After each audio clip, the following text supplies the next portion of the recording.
Hi everyone, Rosa here from CreditXpert. A common question I get is, what are some uncommon actions you might suggest I try in the What-If Simulator for score improvement?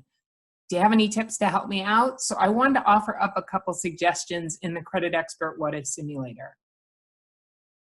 So first, let me state the obvious. If you're simply wanting to reduce debt, maybe open new accounts or give it a month of time, Wayfinder is going to be your best tool to use because it's going to identify those actions for you and give you the most cost-effective plan to reach your target.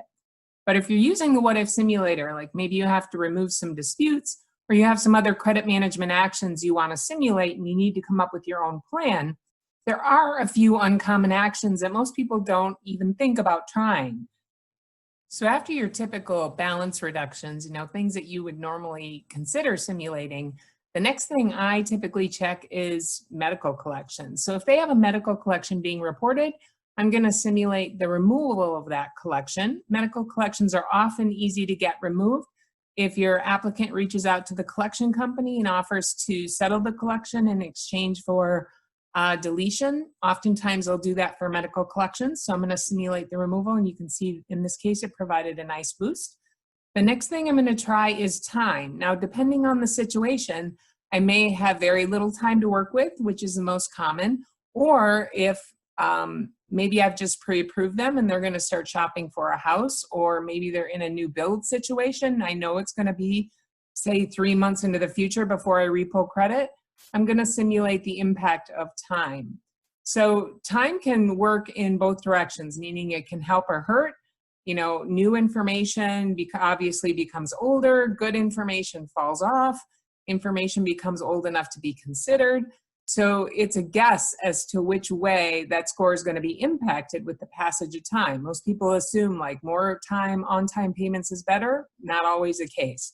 So especially because time alone can cause people to move in and out of different credit scorecards, which can change the score dramatically. So be sure to check the time frame in which you expect to repo credit and see what the expected outcome is going to be.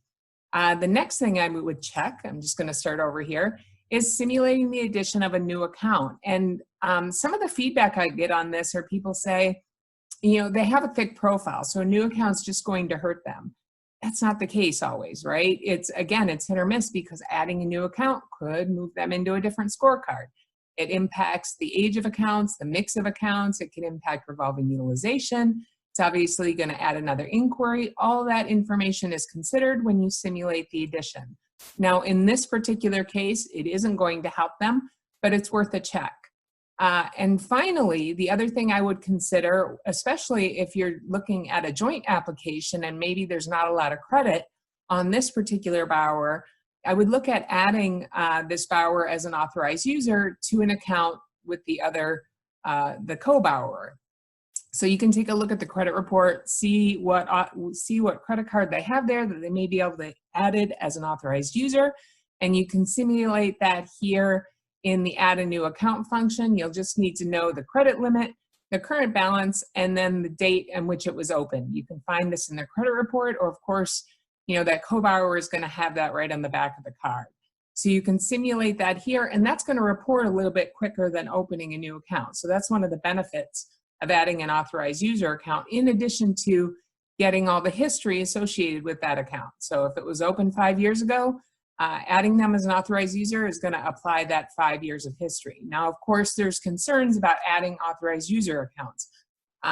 You can't have a whole slew of authorized user accounts, but especially if you're looking at a co-borrower situation, they likely share the account. They hold responsibility for the account together regardless, even if it's not stated so on paper. So adding them as an authorized user is a legitimate approach to score improvement in that case. So those are a few actions you may not have considered that you might consider the next time you're using the CreditXpert What-If Simulator. As always, if you have any questions for us here at CreditXpert, please don't hesitate to reach out to info@creditexpert.com.